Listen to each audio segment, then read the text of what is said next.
Hi y'all, I'm Brenda with Blessings and Bread. Welcome to my kitchen. Today I'm going to be making a classic coconut cream pie with meringue.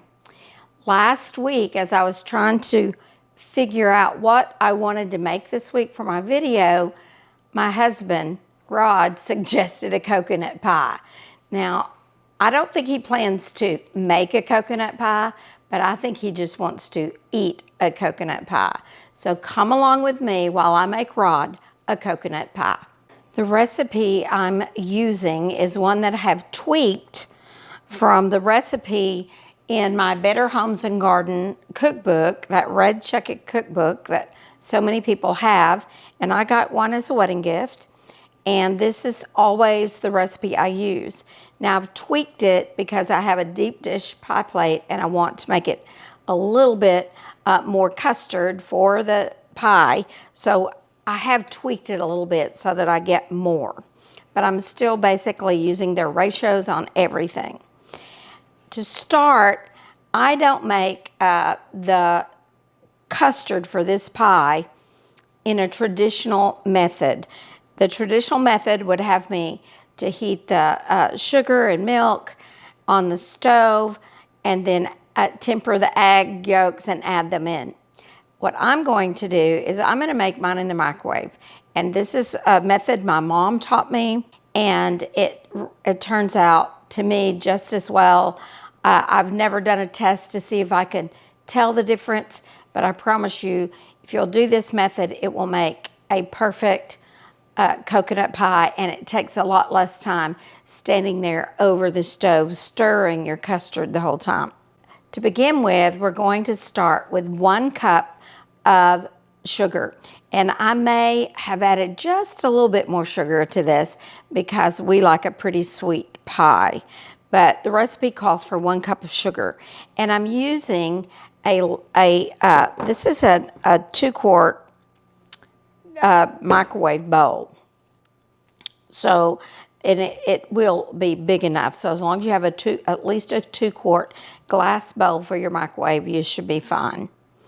All right, next I'm going to add the other dry ingredients, and I'm using 4 tablespoons of cornstarch, and this will be the thickening agent that will help to thicken the custard. Or I guess I could call it the pastry cream. All right, I'm just going to kind of stir those together. Actually, I'm going to get a wire whisk. This wire whisk will do a better job mixing those together.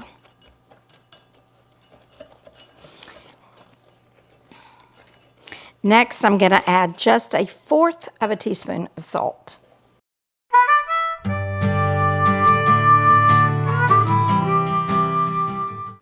All right, and those are my dry ingredients.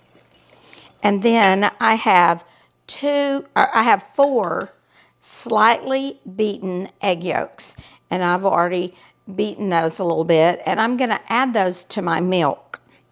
Now, one of the tricks that I do, it calls for 2 2/3 cups of milk, but I learned this trick from my mother-in-law. I like to use at least 1 can of the evaporated milk. This is not sweetened condensed milk. This is just evaporated milk.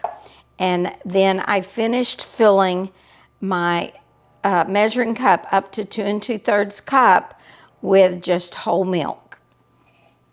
So I'm going to add my eggs into that milk and kind of mix those together.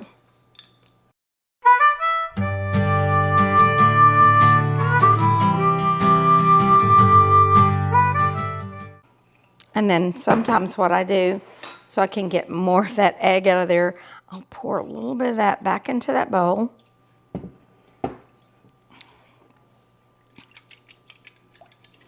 And then that's going to wash the rest of that egg out of that little bowl for me, so that I get all of my egg yolk out of the bowl. All right, now we're going to add this to the sugar and cornstarch and salt, and just mix that together. So I want to mix that together really well.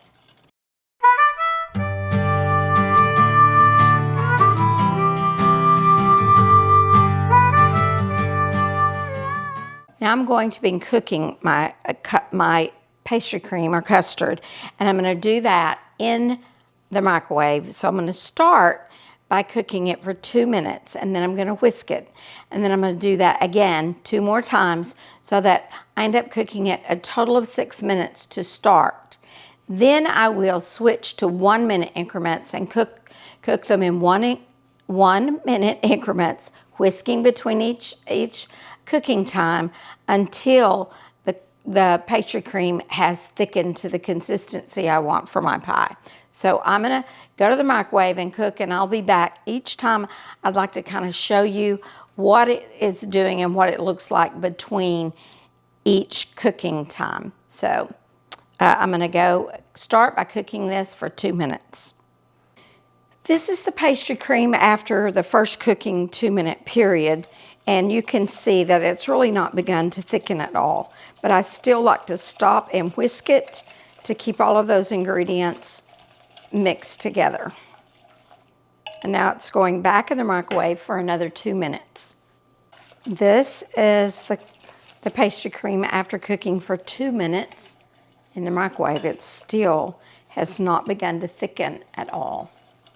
But we're going to whisk it, and then it's going back in the microwave for 2 more minutes. This time you can see that it's starting to thicken up. So that was after 6 minutes. It's a little beginning to thicken. So I'm going to stir that and whisk it really well. And then I'm going to put it back in the microwave. But this time, after I do 3 2-minute increments, then I start using just 1 minute. So every minute I will stop and whisk. But you can see it's already getting really thick.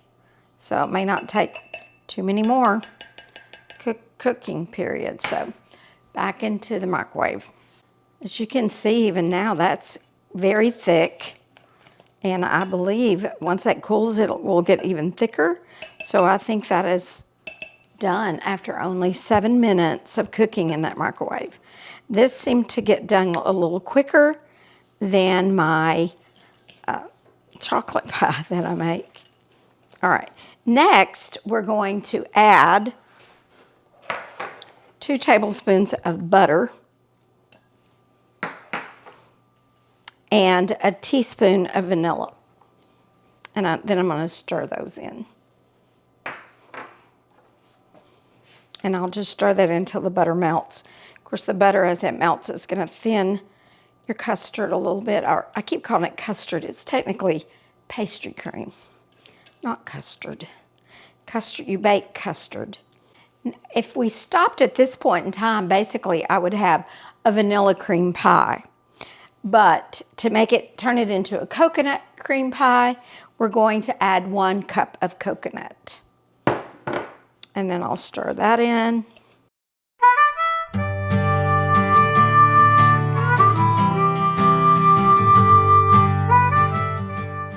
And there, basically your coconut pastry cream is ready.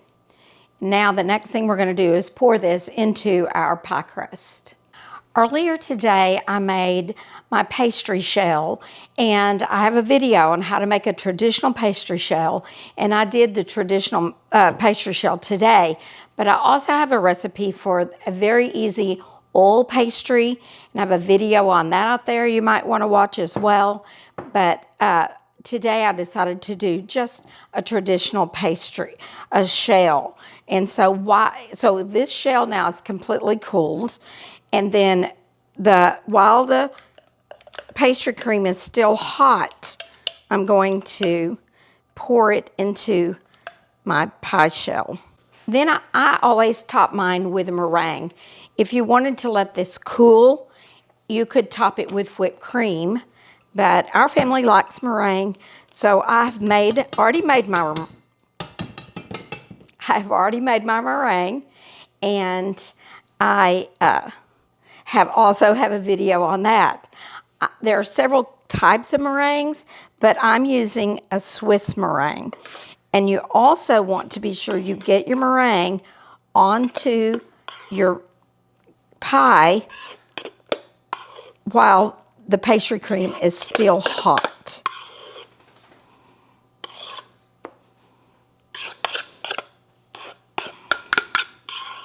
This is just an American pastry cream, which is really very simple, the easiest one to make, but it's the least stable. So there's a possibility I could have it seep, which seeping is where it gets those little beads on top, or sometimes you can even, if it's really bad, you can even get a whole kind of layer of kind of a clear liquid between your egg, between your meringue and your pie.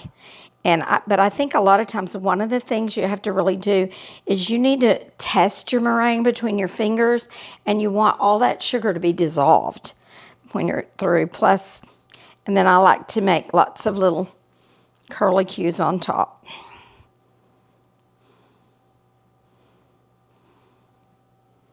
Be sure you're sealing your pie, which means to make sure that your meringue is touching the pie crust all the way around.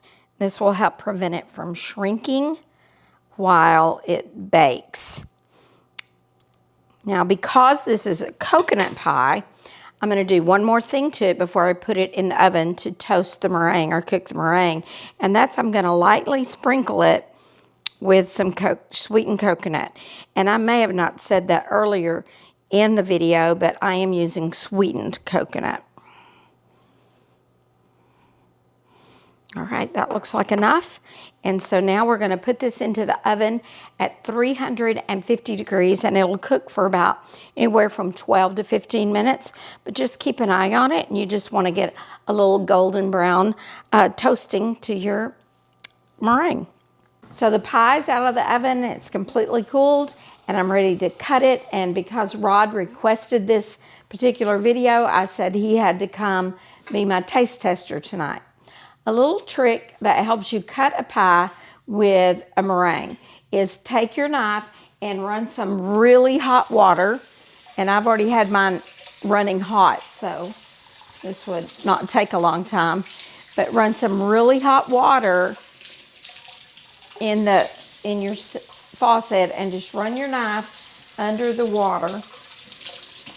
And you don't even have to dry it off. And that will help your knife to slide through the meringue much easier. All right, now I'm going to get this slice of pie out. And so this is a slice of classic coconut cream pie with meringue. And now Rod, come on over. Now Rod's coming in, and he's going to be my taste tester. Man, this looks good. This piece looks really good. So tell me, is it as good? Is that good? This is why I married you. So I can make you coconut pie? Yes, ma'am. It's really good. All right, good. Good. Hang on, I'm not done yet. On a scale of 1 to 10 for dessert, what would you give it? 12. A 12. Yeah. Of course, it's been months since I had one. Yeah, it has been a long time since I made one. Hey, what would you say compared to other coconut pies I make? How good is that? As good as you've done. As good as I can make, he says. Okay, but I will say in this family, I think my middle sister is the one who makes the best coconut pies. She's the one who always brings a coconut pie to a family function. So I hope you've enjoyed this video. Watch me make this classic coconut cream pie with meringue. And I will see you the next time I'm in my kitchen, on my porch, or in my garden.